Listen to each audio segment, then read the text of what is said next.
Okay, so what I did was I used these smaller water bottles to break up the large quantity of seeds.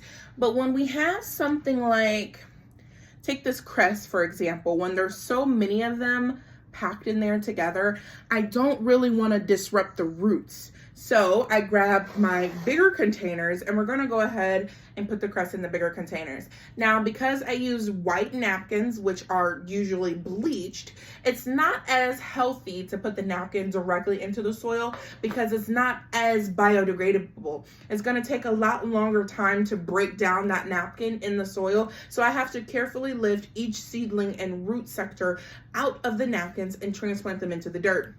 Had I used brown napkins or something that was a little bit more organic, I can just literally pick it up and place it in the dirt, cover up a nice little layer, and we'd be good to go. Because it is biodegradable, we won't have to worry about it. For instance, when we use these containers here, they're just gonna break up in the dirt. We ain't gotta worry about it. We can just stick it in a pot, which is really great. So you wanna be sure, whichever germination method you use, you wanna be sure that you're aware of the root system. When I was taking apart some of the napkins in earlier videos, you can see, let me pull this. There's some resistance as I pull on that.